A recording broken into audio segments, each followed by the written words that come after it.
Welcome to A Setting of Silver. This podcast exists to make historic Christian writings accessible to 21st century listeners. While not as valuable as the Bible, we can still learn much from the faith and practice of those who followed in the footsteps of the apostles. It's my hope that wherever you find yourself, these words, carried through time, would encourage you to walk in faith with Jesus. This episode contains Justin Martyr's second apology and an account of his martyrdom. These two are combined into one episode because they both highlight practical ways in which the Roman legal system was used to persecute Christians. Justin's second apology, much like the first, was written to Roman leaders and attempted to secure justice and cease the persecution of Christians. While the first apology argued in somewhat abstract terms, this letter provides specific examples of how persecution was accomplished using the legal apparatus of the empire. In exposing this injustice, Justin is keenly aware that he also exposes himself to the same dangers. This expectation was realized in the second work appended here, which recounts Justin's martyrdom. Because of a cynic, Crescens, Justin and several other followers of Christ were brought before a Roman prefect. Refusing to recognize the Roman gods and declaring their allegiance to Christ, they were, by Roman law, scourged and beheaded. Like Polycarp and Ignatius before, through this evil Justin also achieves the crown of life promised to those who follow Christ until death. Now, please enjoy this rendition of Justin Martyr's second apology. Translated by the Reverend M. Dodds, M.A. Do not suppose, ye Greeks, that my separation from your customs is unreasonable and unthinking. For I found in them nothing that is holy or acceptable to God. For the very compositions of your poets are monuments of madness and intemperance. For anyone who becomes the scholar of your most eminent instructor, is more beset by difficulties than all men besides. For first they say that Agamemnon, abetting the extravagant lust of his brother, and his madness and unrestrained desire, readily gave even his daughter to be sacrificed, and troubled all Greece that he might rescue Helen, who had been ravished by the leprous shepherd.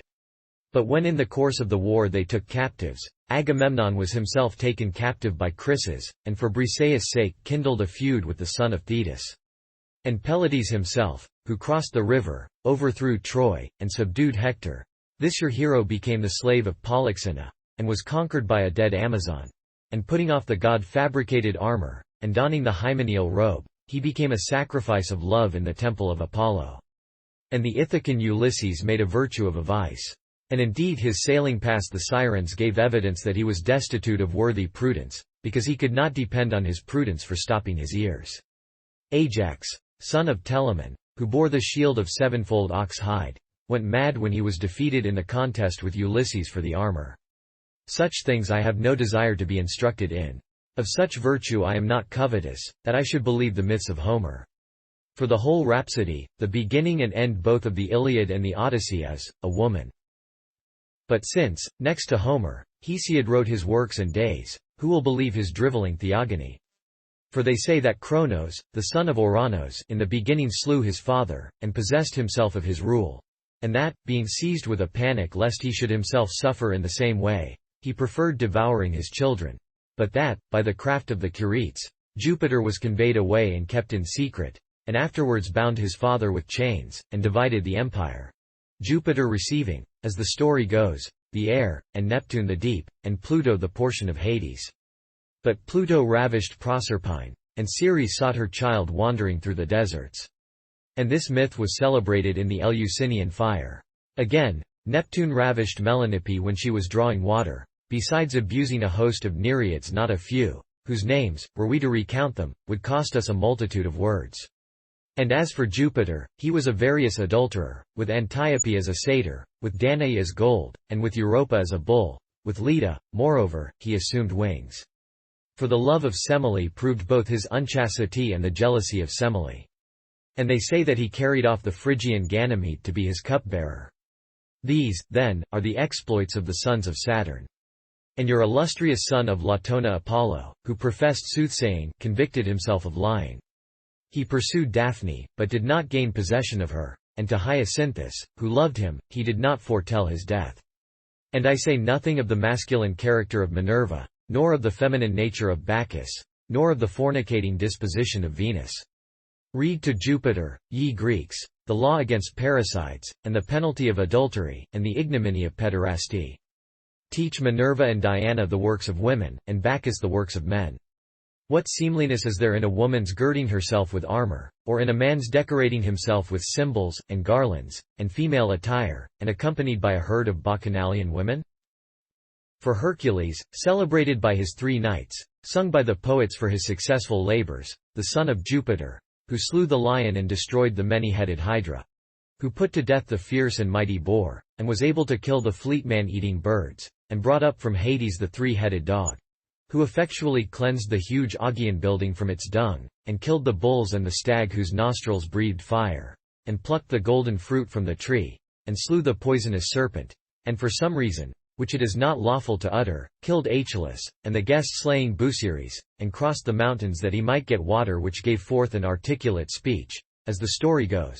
He who was able to do so many and such like and so great deeds as these, how childishly he was delighted to be stunned by the cymbals of the satyrs, and to be conquered by the love of woman, and to be struck on the hips by the laughing Lyda. And at last, not being able to put off the tunic of Nessus, himself kindling his own funeral pile, so he died. Let Vulcan lay aside his envy, and not be jealous if he is hated because he is old and club-footed, and Mars loved, because young and beautiful. Since, therefore, ye Greeks, your gods are convicted of intemperance, and your heroes are effeminate, as the histories on which your dramas are founded have declared, such as the curse of Atreus, the bed of Thyestes and the taint in the house of Pelops, and Danaus murdering through hatred and making Aegyptus childless in the intoxication of his rage, and the Thyestean banquet spread by the Furies. And Procne is to this day flitting about, lamenting, and her sister of Athens shrills with her tongue cut out. For what need is there of speaking of the goad of Oedipus, and the murder of Laius, and the marrying his mother, and the mutual slaughter of those who were at once his brothers and his sons? And your public assemblies I have come to hate. For there are excessive banquetings, and subtle flutes which provoke to lustful movements, and useless and luxurious anointings, and crowning with garlands. With such a mass of evils do you banish shame. And ye fill your minds with them, and are carried away by intemperance, and indulge as a common practice in wicked and insane fornication. And this further I would say to you, why are you, being a Greek, indignant at your son when he imitates Jupiter, and rises against you and defrauds you of your own wife? Why do you count him your enemy, and yet worship one that is like him? And why do you blame your wife for living in unchastity, and yet honor Venus with shrines? If indeed these things had been related by others, they would have seemed to be mere slanderous accusations, and not truth. But now your own poets sing these things, and your histories noisily publish them. Henceforth, ye Greeks, come and partake of incomparable wisdom, and be instructed by the divine word, and acquaint yourselves with the King immortal. And do not recognize those men as heroes who slaughter whole nations. For our own ruler, the divine word, who even now constantly aids us, does not desire strength of body and beauty of feature, nor yet the high spirit of earth's nobility, but a pure soul, fortified by holiness, and the watchwords of our King, holy actions, for through the word power passes into the soul. O trumpet of peace to the soul that is at war! O weapon that putteth to flight terrible passions! O instruction that quenches the innate fire of the soul! The word exercises an influence which does not make poets. It does not equip philosophers nor skilled orators, but by its instruction it makes mortals immortal, mortals gods, and from the earth transports them to the realms above Olympus. Come, be taught. Become as I am, for I, too, was as ye are. These have conquered me, the divinity of the instruction, and the power of the word. For as a skilled serpent charmer lures the terrible reptile from his den and causes it to flee, so the word drives the fearful passions of our sensual nature from the very recesses of the soul, first driving forth lust, through which every ill is begotten, hatreds, strife, envy, emulations, anger, and such like. Lust being once banished, the soul becomes calm and serene. And being set free from the ills in which it was sunk up to the neck, it returns to him who made it. For it is fit that it be restored to that state whence it departed, whence every soul was or is. Now, please enjoy this rendition of Justin Martyr's Martyrdom. Romans, the things which have recently happened in your city under Urbicus, and the things which are likewise being everywhere unreasonably done by the governors, have compelled me to frame this composition for your Sikhs, who are men of like passions and brethren, though ye know it not, and though ye be unwilling to acknowledge it on account of your glorying in what you esteem dignities. For everywhere, whoever is corrected by father, or neighbor, or child, or friend, or brother, or husband, or wife, for a fault, for being hard to move, for loving pleasure and being hard to urge to what is right, except those who have been persuaded that the unjust and intemperate shall be punished in eternal fire, but that the virtuous and those who lived like Christ shall dwell with God in a state that is free from suffering. We mean, those who have become Christians, and the evil demons, who hate us, and who keep such men as these subject to themselves, and serving them in the capacity of judges, incite them, as rulers actuated by evil spirits, to put us to death. But that the cause of all that has taken place under Urbicus may become quite plain to you, I will relate what has been done. A certain woman lived with an intemperate husband, she herself, too, having formerly been intemperate.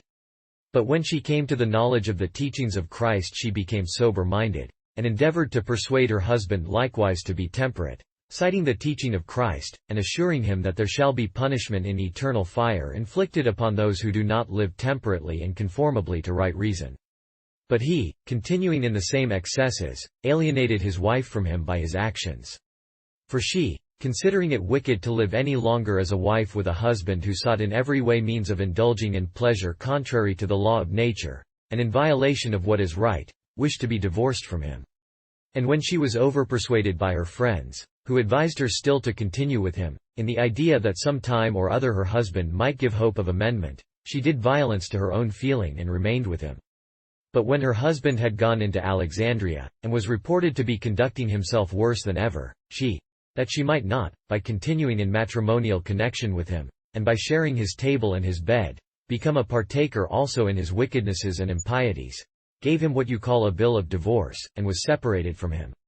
But this noble husband of hers, while he ought to have been rejoicing that those actions which formerly she unhesitatingly committed with the servants and hirelings, when she delighted in drunkenness and every vice, she had now given up, and desired that he too should give up the same, when she had gone from him without his desire, brought an accusation against her, affirming that she was a Christian. And she presented a paper to thee, the emperor, requesting that first she be permitted to arrange her affairs, and afterwards to make her defense against the accusation, when her affairs were set in order.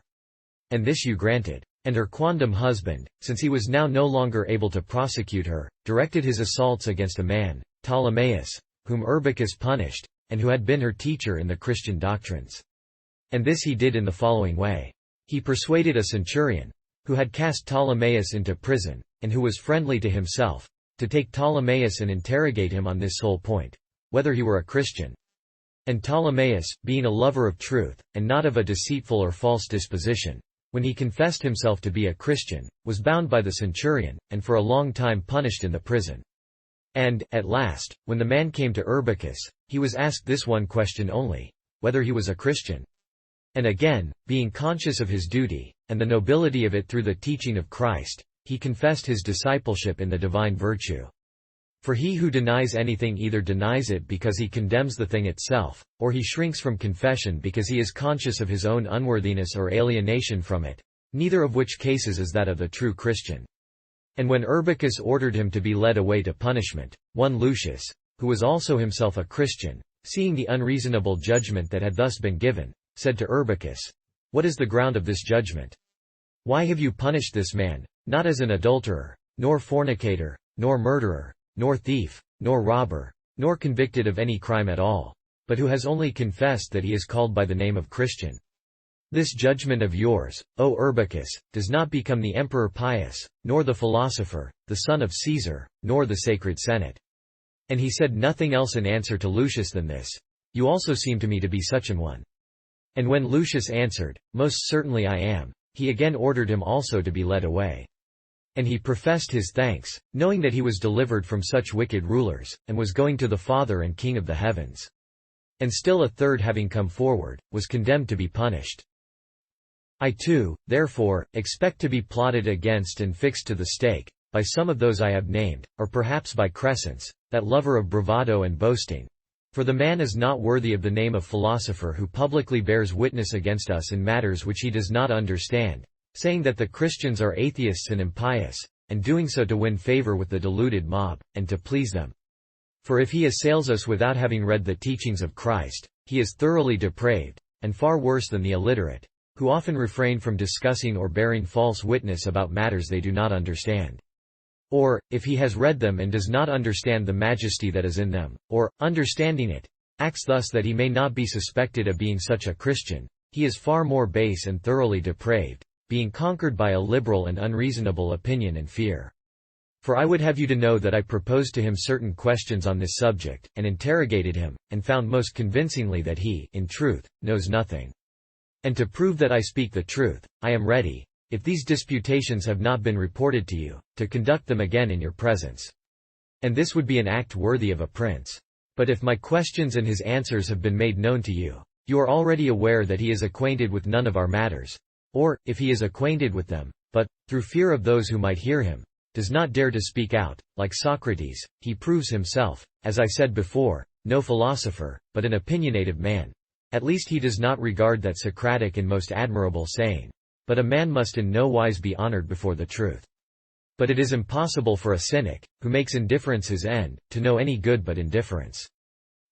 But lest someone say to us, Go then all of you and kill yourselves, and pass even now to God, and do not trouble us, I will tell you why we do not so, but why, when examined, we fearlessly confess. We have been taught that God did not make the world aimlessly, but for the sake of the human race.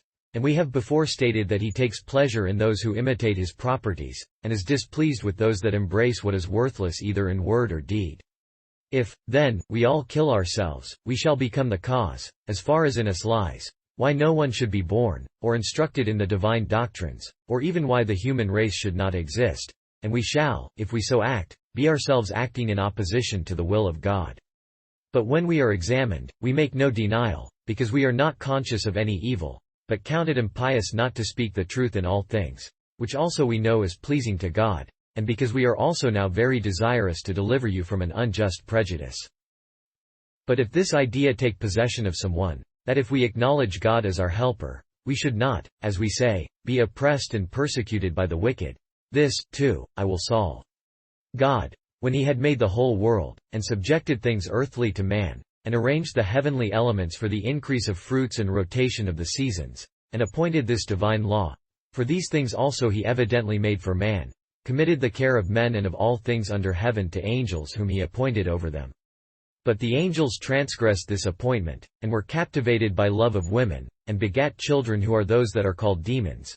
And besides, they afterwards subdued the human race to themselves, partly by magical writings, and partly by fears and the punishments they occasioned, and partly by teaching them to offer sacrifices, and incense, and libations, of which things they stood in need after they were enslaved by lustful passions.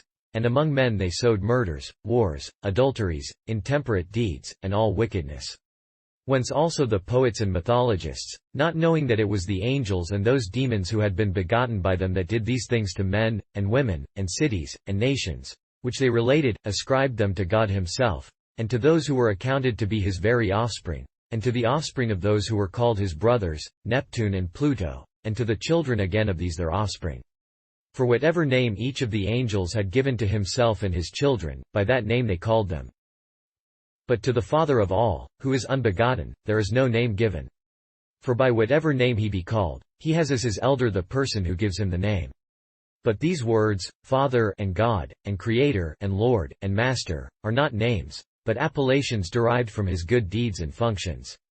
And his Son, who alone is properly called Son, the Word, who also was with him and was begotten before the works, when at first he created and arranged all things by him, is called Christ, in reference to his being anointed and God's ordering all things through him. This name itself also containing an unknown significance, as also the appellation God, is not a name, but an opinion implanted in the nature of men of a thing that can hardly be explained. But Jesus, his name as man and Savior, has also significance. For he was made man also, as we before said, having been conceived according to the will of God the Father, for the sake of believing men, and for the destruction of the demons. And now you can learn this from what is under your own observation. For numberless demoniacs throughout the whole world, and in your city, many of our Christian men exercising them in the name of Jesus Christ, who was crucified under Pontius Pilate, have healed and do heal, rendering helpless and driving the possessing devils out of the men, though they could not be cured by all the other exorcists, and those who used incantations and drugs. Wherefore God delays, causing the confusion and destruction of the whole world, by which the wicked angels and demons and men shall cease to exist, because of the seed of the Christians, who know that they are the cause of preservation in nature. Since, if it were not so, it would not have been possible for you to do these things, and to be impelled by evil spirits. But the fire of judgment would descend and utterly dissolve all things, even as formerly the flood left no one but him only with his family, who is by us called Noah, and by you Deucalion, from whom again such vast numbers have sprung, some of them evil and others good. For so we say that there will be the conflagration, but not as the Stoics, according to their doctrine of all things being changed into one another, which seems most degrading. But neither do we affirm that it is by fate that men do what they do, or suffer what they suffer, but that each man by free choice acts rightly or sins, and that it is by the influence of the wicked demons that earnest men, such as Socrates and the like, suffer persecution and are in bonds, while Sardanapalus, Epicurus, and the like, seem to be blessed in abundance and glory. The Stoics, not observing this, maintained that all things take place according to the necessity of fate. But since God in the beginning made the race of angels and men with free will, they will justly suffer in eternal fire the punishment of whatever sins they have committed. And this is the nature of all that is made, to be capable of vice and virtue. For neither would any of them be praiseworthy unless there were power to turn to both virtue and vice. And this also is shown by those men everywhere who have made laws and philosophized according to right reason, by their prescribing to do some things and refrain from others. Even the Stoic philosophers, in their doctrine of morals, steadily honor the same things, so that it is evident that they are not very felicitous in what they say about principles and incorporeal things. For if they say that human actions come to pass by fate, they will maintain either that God is nothing else than the things which are ever turning, and altering, and dissolving into the same things, and will appear to have had a comprehension only of things that are destructible, and to have looked on God himself as emerging both in part and in whole in every wickedness, or that neither vice nor virtue is anything, which is contrary to every sound idea, reason, and sense. And those of the Stoic school, since, so far as their moral teaching went, they were admirable, as were also the poets in some particulars, on account of the seed of reason the logos implanted in every race of men, were, we know, hated and put to death, Heraclitus for instance, and, among those of our own time, Musonius and others. For, as we intimated, the devils have always effected, that all those who anyhow live a reasonable and earnest life, and shun vice, be hated. And it is nothing wonderful, if the devils are proved to cause those to be much worse hated who live not according to a part only of the word diffused among men, but by the knowledge and contemplation of the whole word, which is Christ. And they, having been shut up in eternal fire, shall suffer their just punishment and penalty. For if they are even now overthrown by men through the name of Jesus Christ, this is an intimation of the punishment in eternal fire which is to be inflicted on themselves and those who serve them. For thus did both all the prophets foretell, and our own teacher Jesus teach. And that no one may say what is said by those who are deemed philosophers, that our assertions that the wicked are punished in eternal fire are big words and bugbears, and that we wish men to live virtuously through fear, and not because such a life is good and pleasant. I will briefly reply to this, that if this be not so, God does not exist, or, if he exists, he cares not for men, and neither virtue nor vice is anything, and, as we said before, lawgivers unjustly punish those who transgress good commandments. But since these are not unjust, and their Father teaches them by the word to do the same things as himself, they who agree with them are not unjust. And if one object that the laws of men are diverse, and say that with some, one thing is considered good, another evil, while with others what seemed bad to the former is esteemed good, and what seemed good is esteemed bad, let him listen to what we say to this. We know that the wicked angels appointed laws conformable to their own wickedness, in which the men who are like them delight, and the right reason, when he came, proved that not all opinions nor all doctrines are good, but that some are evil, while others are good. Wherefore, I will declare the same and similar things to such men as these, and, if need be, they shall be spoken of more at large. But at present I return to the subject. Our doctrines, then, appear to be greater than all human teaching, because Christ, who appeared for our sakes, became the whole rational being, both body and reason and soul. For whatever either lawgivers or philosophers uttered well, they elaborated by finding and contemplating some part of the word. But since they did not know the whole of the word, which is Christ, they often contradicted themselves. And those who by human birth were more ancient than Christ, when they attempted to consider and prove things by reason, were brought before the tribunals as impious persons and busybodies. And Socrates, who was more zealous in this direction than all of them, was accused of the very same crimes as ourselves. For they said that he was introducing new divinities, and did not consider those to be gods whom the state recognized. But he cast out from the state both Homer and the rest of the poets, and taught men to reject the wicked demons and those who did the things which the poets related, and he exhorted them to become acquainted with the God who was to them unknown, by means of the investigation of reason, saying, that it is neither easy to find the Father and Maker of all, nor, having found him, is it safe to declare him to all. But these things our Christ did through his own power. For no one trusted in Socrates so as to die for this doctrine, but in Christ, who was partially known even by Socrates. For he was and is the Word who is in every man, and who foretold the things that were to come to pass both through the prophets and in his own person when he was made of like passions, and taught these things. Not only philosophers and scholars believed, but also artisans and people entirely uneducated, despising both glory and fear and death, since he is a power of the ineffable Father, not the mere instrument of human reason. But neither should we be put to death, nor would wicked men and devils be more powerful than we. Were not death a debt due by every man that is born? Wherefore we give thanks when we pay this debt. And we judge it right and opportune to tell here, for the sake of Crescens and those who rave as he does, what is related by Xenophon. Hercules, says Xenophon, coming to a place where three ways met, found virtue and vice, who appeared to him in the form of women. Vice, in a luxurious dress, and with a seductive expression rendered blooming by such ornaments, and her eyes of a quickly melting tenderness, said to Hercules that if he would follow her, she would always enable him to pass his life in pleasure and adorned with the most graceful ornaments, such as were then upon her own person.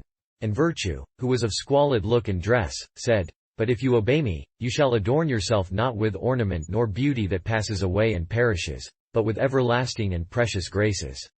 And we are persuaded that every one who flees those things that seem to be good, and follows hard after what are reckoned difficult and strange, enters into blessedness.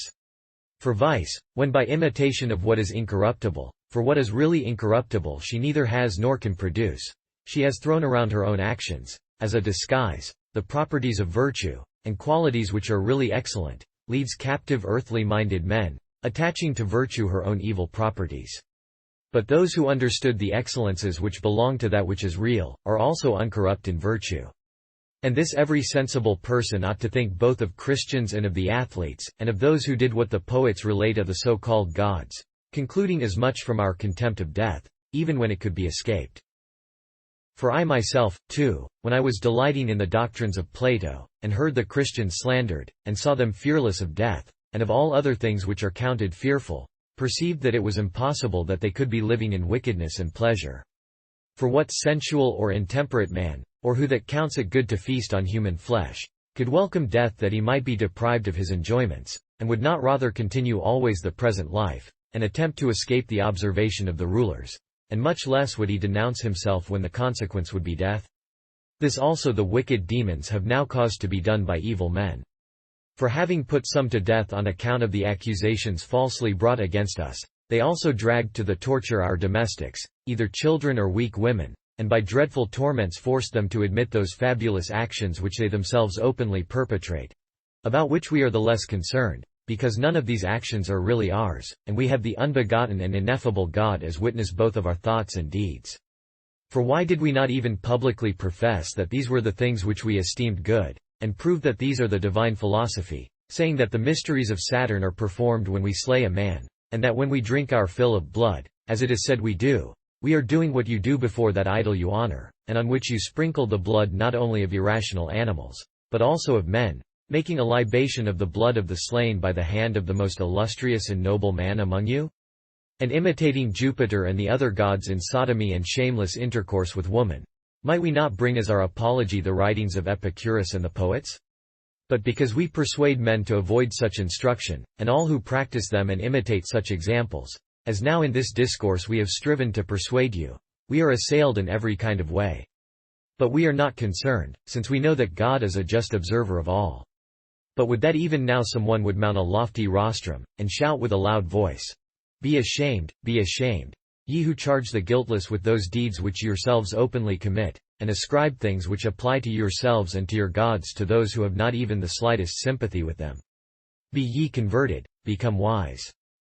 For I myself, when I discovered the wicked disguise which the evil spirits had thrown around the divine doctrines of the Christians, to turn aside others from joining them, laughed both at those who framed these falsehoods, and at the disguise itself, and at popular opinion. And I confess that I both boast and with all my strength strive to be found a Christian. Not because the teachings of Plato are different from those of Christ, but because they are not in all respects similar, as neither are those of the others, Stoics and poets and historians. For each man spoke well in proportion to the share he had of the spermatic word, seeing what was related to it.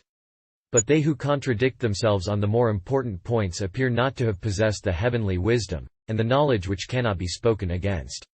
Whatever things were rightly said among all men, are the property of us Christians.